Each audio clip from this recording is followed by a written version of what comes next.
ত্রয়োদশ জাতীয় সংসদ নির্বাচন ও গণভোটকে সামনে রেখে সার্বিক আইনশৃঙ্খলা পরিস্থিতি স্বাভাবিক ও শান্তিপূর্ণ রাখতে কঠোর অবস্থান নিয়েছে নির্বাচন কমিশন। নির্বাচন ও গণভোট যেন সুষ্ঠু, অবাধ, নিরপেক্ষ এবং উৎসবমুখর পরিবেশে অনুষ্ঠিত হয়, সেই লক্ষ্যে নেওয়া হয়েছে ব্যাপক প্রস্তুতি।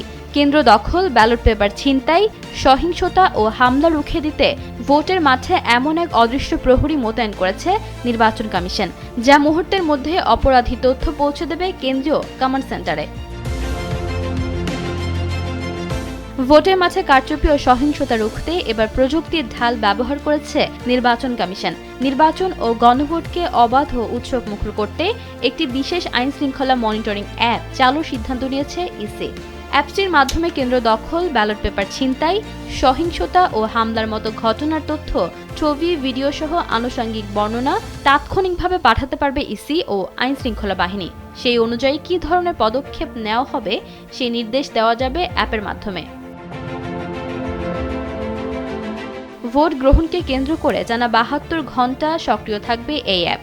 এতে দেশের ৩০ সংসদীয় আসনের ডিজিটাল ম্যাপ সংযুক্ত থাকবে।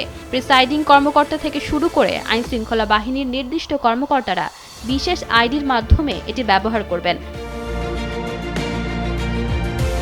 নির্বাচন কমিশনার ব্রিগেডিয়ার জেনারেল আবুল ফজর মোহাম্মদ সানাউল্লাহর নেতৃত্বে একটি ৮২ সদস্যের শক্তিশালী মনিটরিং সেল গঠন করা হচ্ছে। অ্যাপ থেকে প্রাপ্ত তথ্যের ভিত্তিতে এই সেল দ্রুত সংশ্লিষ্ট বাহিনীকে প্রয়োজনীয় ব্যবস্থা নিতে নির্দেশ দেবে।